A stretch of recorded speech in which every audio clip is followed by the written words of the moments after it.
तो हम बात कर रहे थे maps are use to depict all types of geographical information of all elements. Maps का प्रयोग किया जाता है, ठीक है, किसके लिए?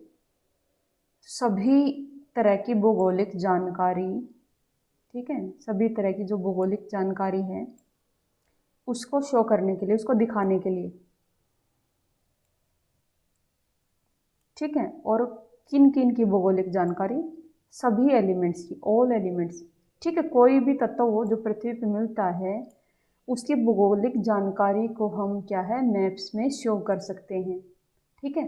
तो भौगोलिक का मतलब यहाँ पे सिर्फ इंफॉर्मेशन की बात नहीं कर रहे हैं, हम सिर्फ भौगोलिक जानकारी की बात कर रहे हैं, यानी जो भूगोल से संबंधित है, भूगोल से संबंधित मतलब स्थान से संबंधित है, जो स्थान के अनुसार हो, जिस जानकारी में स्थान के अकॉर्डिंग जो है जिसको शो किया जा सकता है, वो जो जानकारी है वो भौगोलिक जानकारी है। मान लीजिए जिसमें किसी स्थान का जिक्र हो, जैसे मान लो कि प्रोडक्शन है, ठीक है, मान लो किसी क्रॉप का प्रोडक्शन है, ठीक है, तो जो है फसल है या अनाज है उसका उत्पादन दिखाना है, ठीक है। उस उत्पादन को दो तरीके से दिखा सकते हैं, या तो समय के अकॉर्डिंग, किस साल, मान ले देश एक है, मान ले इंडिया का क्रॉप प्रोडक्शन, एक तो ऐसे दिखा सकते हैं, तो स्थान तो हो गया एक इंडिया, और प्रोडक्शन उसको दिखा रहे हैं टाइम के अकॉर्डिंग, 2001 में इतना, 2002 में इतना, 2003 में, 2004, इस तरीके से। तो किसी भी चीज़ को शो करने के दो तरीके हैं, या तो टेम्पोरल वे में, या तो समय के हिसाब से दिखाओगे टेम्पोरल वे में, ठीक है, या फिर ज्योग्राफिकल वे में, टेम्पोरल समय के अनुसार, यानी हिस्टोरिकल, जिसको हम हिस्टोरिकल भी बोल सकते हैं, ठीक है, क्रोनिकल, हिस्टोरिकल, टेम्पोरल। या फिर क्रॉप प्रोडक्शन दिखाना है, ठीक है, तो क्रॉप प्रोडक्शन को दिखा सकते हैं कि कितना जो है किसी फसल का, मान लेते हैं वीट है, ठीक है, वीट का प्रोडक्शन आपको दिखाना है, तो उसमें क्या है, साल एक हो जाएगा, मतलब उसमें टाइम एक हो जाएगा, लेकिन मतलब वीट का प्रोडक्शन दिखाना है 2020 का, ठीक है। उसको दिखाएंगे फिर किसके अकॉर्डिंग? ज्योग्राफिकल, ये इंफॉर्मेशन किस स्थान पर, यानी इंडिया की बात करें तो किस स्टेट में। अब यहाँ ईयर वाइज बात नहीं करेंगे, ईयर तो एक हो गया, साल तो एक ही है, लेकिन स्थान कि इंडिया के कौन सी स्टेट में कितना जो है वीट का उत्पादन साल 2020 में हुआ है, तो यहाँ पे स्थान है, ठीक है। तो यहाँ पे ये जो जानकारी मिल रही है, प्रोडक्शन की जानकारी, वीट के प्रोडक्शन की जो जानकारी है, वो जानकारी स्थान के अकॉर्डिंग है, तो ये ज्योग्राफिकल इंफॉर्मेशन है। अगर तुमने उत्पादन की जो जानकारी दी, अगर वो ईयर वाइज है तो वो टेम्पोरल इंफॉर्मेशन है, ठीक है, वो ऐतिहासिक तरह की, वो जिस जानकारी को आप ऐतिहासिक तरीके से या टेम्पोरल वे में या क्रोनिकल भी बोल सकते हैं, क्रोनिकल तरीके से आप उसको शो कर रहे हैं। और अगर स्थान के अकॉर्डिंग करते हैं, प्रदेश के अकॉर्डिंग करते हैं, उसको कोरोलॉजिकल बोल सकते हैं, कि कोरोलॉजिकली आप उस चीज़ को शो कर रहे हैं।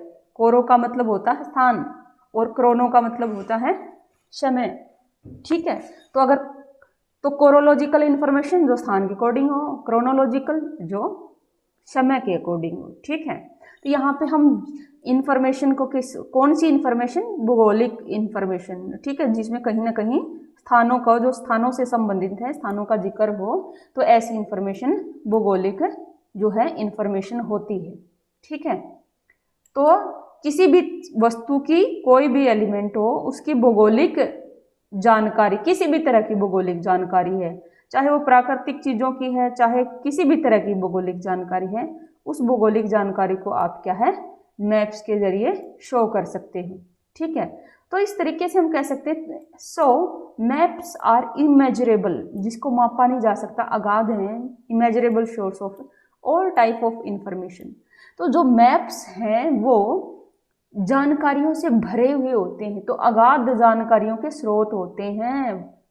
तो जो मैप है कोई छोटी मोटी चीज नहीं, जो बहुत सारे पेज में एक ऐसी जानकारी जो 5 पेज में हो, उसको एक छोटे से मैप से आसानी से दिखा सकते हैं, ठीक है। तो यानी तो आपने उसी जानकारी को रिटन वे में लिखोगे, लिखित अगर तरीके से आप लिखते हो या टेबल के वे में लिखते हो, तो वो जानकारी बहुत लंबे चौड़े उसमें आएगी, और एक मैप के अंदर उसी जानकारी को शो करना, एक तो देखने वाले को बहुत अच्छा लगेगा, जल्दी से समझ में आएगा, जगह भी कम घेरेगा, ठीक है। तो यानी इसलिए जो मैप्स हैं वो ज़्यादा बेटर वे हैं किसी भी खासकर भौगोलिक जानकारी को दिखाने के लिए, ठीक है। भौगोलिक जानकारी को दिखाने के लिए जो मैप्स हैं वो बहुत अच्छा एक है टूल है, एक माध्यम है, बजाय कि हम उसको सिंपल लिखित वे में जो है दिखाएं। और ये आपने देखा भी होगा, जैसे कि हम अपने चैप्टर्स कर रहे हैं, जैसे कल हम नंबरिंग वाला चैप्टर कर रहे थे, एक तो उसमें ये दिखाओ वितरण, अगर दिखाएं तो उसको में वितरण है, फिर ये वितरण में दिखाओगे कि उत्तर अमेरिका महाद्वीप में ये है, इन जगहों पे, दक्षिण अमेरिका महाद्वीप में इन जगहों पे, तो कितने सारे स्थान, तो उनको याद रखना उस तरीके से बड़ा मुश्किल हो जाता है। और जबकि एक मैप के अंदर क्या है, उस चीज़ को बड़ी आसानी से यहाँ पे ये है, ठीक है, बड़ी आसानी से बिल्कुल थोड़े से टाइम में आप समझ भी सकते हो और उसको याद भी कर सकते हो। इसलिए जो मैप्स हैं वो जानकारियों के स्रोत हैं और बहुत अच्छे तरीके से उसमें जानकारियों को दिखाया भी जा सकता है, ठीक है। तो यानी लर्निंग के पर्पज के लिए भी, सीखने के लिए भी, और जो है सिखाने के लिए, दोनों ही पर्पज के लिए जो मैप्स हैं बहुत इम्पोर्टेंट हैं, खासकर जियोग्राफिकल इंफॉर्मेशन के लिए, ठीक है।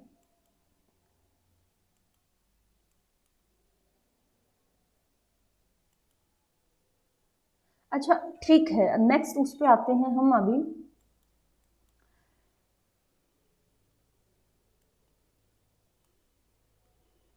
मैप के बारे में हम अध्ययन करेंगे इस जो है अपने चैप्टर में। तो ये कार्टोग्राफी, जैसे मैंने पहले उसमें ही जो है मेंशन किया था कि जो है मैप निर्माण की जो एक सब्जेक्ट है जिसमें मैप निर्माण, मैप कैसे बनाए जाते हैं, मानचित्र निर्माण का जो है उससे डील करता है, उसको क्या बोलते हैं, कार्टोग्राफी बोलते हैं। तो यहाँ पे डेफिनेशन एक बार देखेंगे। तो कार्टोग्राफी की, ठीक है, मानचित्र कला, मैप मेकिंग कह लो, ठीक है। तो या कार्टोग्राफी वो क्या होती है और उसके क्या जो मेजर जो है पॉइंट्स हैं वो यहाँ पे हम देखेंगे, ठीक है। तो कार्टोग्राफी क्या है, cartography is the art and science of making map.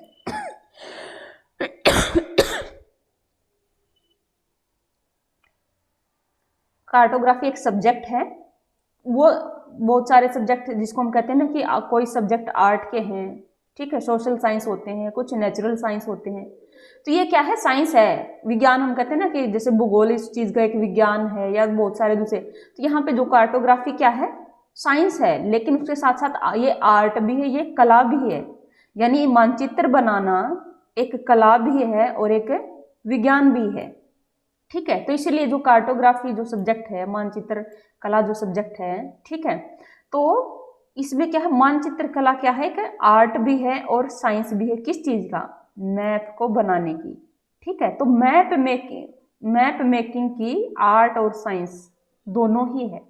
कला का मतलब क्या होता है, हाथ की सफाई, ठीक है, जिसमें कोई चीज़ हम हाथ से बनाते हैं, जो कलाकारी जो हम हाथ से करते हैं वो आपकी आर्ट होती है, जिससे कोई चीज़ सुंदर बनती है, ठीक है। और साइंस क्या होता है, वो एक सिस्टम होता है, सिस्टम से कोई भी चीज़ होती है। जैसे मान लीजिए किसी भी तरह की जो मशीन है उसमें अगर मान लीजिए जैसे फूल बनाना है, ठीक है, तो एक तो आप हाथ से बनाओ, एक तो फूल जो भी है आप हाथ से बनाओ, तो वो आपकी हाथ की कलाकारी पर डिपेंड करेगा और वो सेम टू सेम नहीं होगा।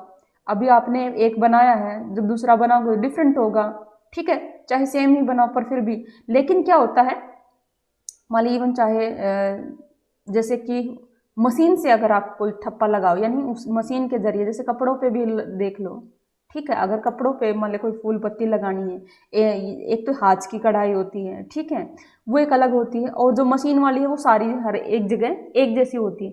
तो वो क्या होता है, वो सिस्टम हो गया, वो साइंस है, एक बार भर दिया और उसमें वो वैसे ही छपते चले जाएंगे, समझ रहे हो। तो साइंस होता है, एक सिस्टम होता है, ठीक है, उसमें एक ही जैसा होता है, एक ही सिस्टम को, एक ही प्रोसीजर को फॉलो करते हैं। आर्ट में क्या होता है, अपने हाथ की सफाई है जिससे उस चीज को सुंदरता मिलती है, ठीक है। तो कार्टोग्राफी एक आर्ट भी है और एक साइंस भी है, मानचित्रों को बनाने की, ठीक है। तो मानचित्र निर्माण की जो है ये कला भी है और एक विज्ञान भी है। ठीक है, तो कार्टोग्राफी एक इम्पोर्टेंट सब्जेक्ट है। तो टेक्निकल भी है और आर्टिस्टिक भी है। आगे क्या आता है, कार्टोग्राफी इंक्लूड, कार्टोग्राफी जब करते हैं, मानचित्र निर्माण कला का जो काम होता है उसमें क्या क्या शामिल होता है। Include the whole gamut of activities, सारी रेंज, गैमेट मतलब रेंज, सभी गतिविधियों की रेंज, यानी यहां से लेके, रेंज का मतलब होता है 2 सिरे होंगे कि यहां से लेके यहां तक। ठीक है, गैमेट पूरे के पूरा विस्तार, जो सारी एक्टिविटीज, ये पूरी जो गैमेट है या पूरी रेंज है इसमें, यानी एक एक्टिविटी नहीं है, बहुत सारी एक्टिविटीज की रेंज है। ठीक है, यानी ये मानचित्र निर्माण का जो काम होता है बहुत सारी स्टेजेस में, बहुत सारे स्टेप्स में होता है, जिसमें बहुत सारी एक्टिविटीज शामिल है। ठीक है, तो ये कोई सिंगल एक एक्टिविटी नहीं है। ठीक है, तो यहाँ पे देखेंगे कि इसमें जो जो एक्टिविटी होती हैं उनको हम 3 मुख्य उसमें बांट सकते हैं। कार्टोग्राफी में जब मानचित्र बनाए जाते हैं तो मानचित्र बनाने के काम को 3 मुख्य जो स्टेप्स हैं उसमें हम जो है कर सकते हैं। तो स्टार्टिंग कहाँ से होती है, surveying of the concerned area. Concerned area, जिस भी एरिया का बात कर रहे हो, जिस भी एरिया का मैप बनाना है, ठीक है, तो उसको सर्वे करना पड़ता है। सर्वे आपने किए हैं, सर्वे किए हैं ना, तो सर्वे में आपकी लंबाई चौड़ाई, उसकी ओरिएंटेशन, दिशा, अक्षेत्रफल, वो सारी चीजें। ठीक है, तो अक्षेत्रफल ही तो दिखाना है हमें, जब मैप बनाते हैं स्थानों को दिखाना है, तो स्थानों को दिखाने के लिए क्या है, लंबाई चाहिएगी, चौड़ाई चाहिएगी और अक्षेत्रफल है। तो ये जो है वो सारी चीजें यहाँ पे सर्वे से, तो जब खुद मापते हैं तो वो एग्जैक्ट होगा, एक्यूरेट होगा, तो पहले सर्वे किया जाता है। ठीक है, अब तुम्हें कॉलेज का मैप बनाना है तो क्या है, उसके लिए आपको यूं ही नहीं, पहले एग्जैक्ट फिगर भी होने चाहिए ना। सर्वे करने से आपके पास एग्जैक्ट आंकड़े आ जाएंगे, किससे, उस एरिया के। ठीक है, तो उस एरिया के जो है इंफॉर्मेशन या आंकड़े, तो जब आप सर्वे करते हो तो सर्वे के दौरान जो है आप इंफॉर्मेशन या डेटा कलेक्ट करते हो। ठीक है, तो हम इंफॉर्मेशन की बजाय भी हम यहाँ पे प्रॉपर कहेंगे कि डेटा कलेक्ट करते हो। डेटा डिस्टेंस का है, अक्षेत्रफल का है, लंबाई चौड़ाई जो भी है। ठीक है, तो यहाँ पे डेटा कलेक्ट करते हो उस एरिया का भी, उससे संबंधित या दूसरे जो भी एलिमेंट है, जिस चीज को आपको शो करना है, उन एलिमेंट्स का भी जो है आप सर्वे करते हो। यानी कहने का मतलब आपके पास जो है डेटा होना चाहिए। ठीक है, मैप को बनाने से पहले तो मैप का उस एरिया का जो है वो डेटा होना चाहिए, और जिस चीज को दिखाना है उसका डेटा आपके पास होना चाहिए। ठीक है, तो ये हो गया डेटा। सर्वे की स्टेज में पहले सर्वे करते हैं, उसके बाद मैप मेकिंग की, तो मैप बनाए जाते हैं उस डेटा, वो लंबाई चौड़ाई अक्षेत्रफल का प्रयोग करके, क्या है, स्केल की सहायता से। वो हम आगे भी डिस्कस करेंगे एक बार, सिंपल वे में यहाँ पे है। तो यानी पहले सर्वे करते हैं, डेटा इकट्ठा करते हैं, लंबाई चौड़ाई क्षेत्रफल वगैरह, उसके बाद उसकी उस जानकारी के साथ क्या है, स्केल का प्रयोग करके मैप बनाते हैं। ठीक है, तो उस कंसर्न्ड एरिया का फिर आप मैप तैयार करते हैं। पहले सर्वे करेंगे, डेटा इकट्ठा करेंगे, उस डेटा का प्रयोग करके मैप बनाएंगे। ठीक है, और तीसरी स्टेज में तो यहाँ पे शुरू में एक मैप बन गया। ठीक है, लेकिन क्या किसी भी एरिया का एक मैप बन गया तो क्या एक मैप से काम चल जाएगा? ठीक है, तो आपने मान लीजिए सर्वे किया, जैसे कॉलेज का है, आप लोग जैसे बच्चे हो, तो हमने जैसे मान लीजिए कॉलेज का सर्वे किया और हमने लंबाई चौड़ाई कर जो भी वो करके एक मैप बना लिया। ठीक है, और वो मैप क्या हमें एक ही, उसमें तो उस प्रोसीजर में एक ही बना, क्या एक मैप से काम चल जाएगा? मान लीजिए सभी बच्चे हैं और सभी बच्चों को एक एक मैप चाहिए, तो सभी को इतनी ज़्यादा मेहनत करनी पड़ेगी। तो उसकी बजाय क्या करेंगे कि एक मैप बना लिया और फिर उसका रिप्रोडक्शन करना, दोबारा से उसको ऐसे नहीं बनाना। जैसे है ना कि किताब एक है, एक बार लिख ली और बाद में तो फिर क्या है, उसकी फोटोकॉपी कर दी।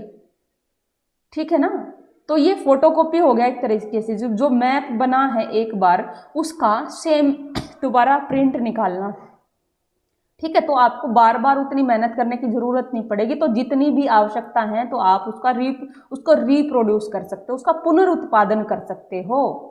जनरेटेड मैप, जो भी आपने मैप जनरेट किया है, जो भी बनाया है, मैप जनरेट किया है, उसका रिप्रोडक्शन कर सकते हैं, उसका पुनरुत्पादन कर सकते हैं जितनी भी आपको ज़रूरत हो।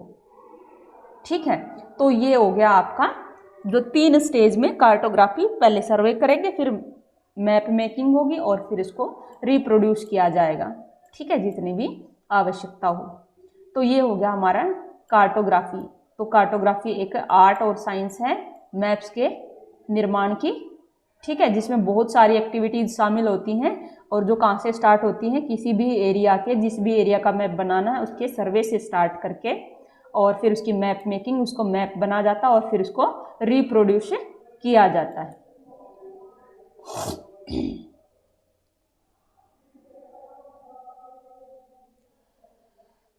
एक काम करते हैं, अभी टाइम कितना थोड़ा ही बचा है और इसको आप दोबारा से कर लेना। और बहुत सारे जो बच्चे हैं उन्होंने नहीं किया है,